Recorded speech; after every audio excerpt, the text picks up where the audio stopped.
আপোনাক টকা লাগে নেকি? ধনী হ'ব বিচাৰিছে নেকি আপুনি? এটকা দুটকা নহয়, লাখে লাখে টকা লাগে নেকি আপোনাক? কিন্তু অসৎ পথেৰে নহয়, সৎ পথেৰে। যদি সৎ পথেৰে আপুনি মাহে লাখ টকা উপাৰ্জন কৰিব বিচাৰিছে, তেন্তে সম্পূৰ্ণকৈ চাওক আমাৰ এই বিশেষ প্ৰতিবেদন।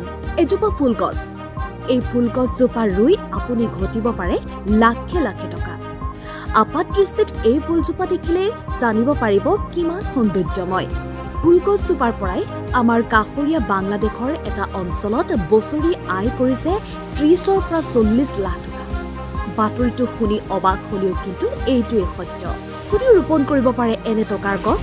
এই ফুলগছজোপা দেখিলেই মনলৈ আহে ই মাথো সৌন্দৰ্য। এই গছজোপাৰ পৰা বছৰি আয় ৩০ৰ পৰা ৪০ লাখ টকা। কথাটো শুনিবলৈ আচৰিত হলেও কিন্তু ইয়ে সত্য। বিগত ২৫ বছৰত এই গছজোপাৰ পৰা আয় হৈছে প্ৰায় ৮ কোটি টকা। বাংলাদেশৰ স্থানীয়সকলৰ মাজত এই গছজোপা টকাৰ গছ হিচাপে পৰিচিত। দক্ষিণ আমেৰিকাৰ ব্ৰাজিলৰ পৰা অনা এই গছৰ ফুলৰ পৰা উৎপাদিত হয় বিশেষ এক ধৰণৰ কাগজ, যি বাণিজ্যিকভাৱে টেক্সাৰ চিল্ক পেপাৰ নামেৰে পৰিচিত। মূল্যৱান এই কাগজ সম্পূৰ্ণৰূপে বাংলাদেশে ৰপ্তানি কৰে ইটালীলৈ। প্ৰতি বছৰে অন্তত ৩০ৰ পৰা ৪০ হাজাৰ পিচ উৎপাদিত হয় বাংলাদেশত, যিবিলাক সম্পূৰ্ণভাৱে ৰপ্তানি কৰা হয় ইটালীলৈ।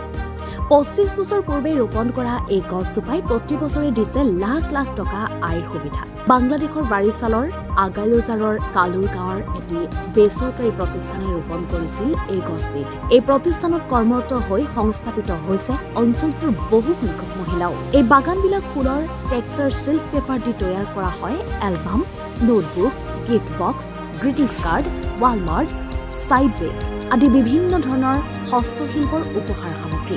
এই উৎপাদিত সামগ্ৰীসমূহৰ চাহিদা দিনক দিনে বৃদ্ধি পাবলৈ ধৰিছে, যাৰ বেছিভাগেই ৰপ্তানি হয় ইটালীলৈ।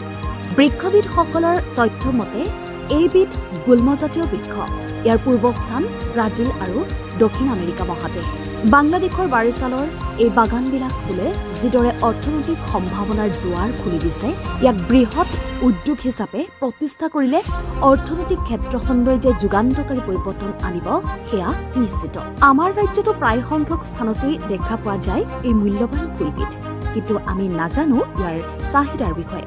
তেন্তে আহকচোন এই ফুলৰ খেতি কৰি আমাৰ নিবনুৱাসকলো উপকৃত হওক। News desk, news one north east.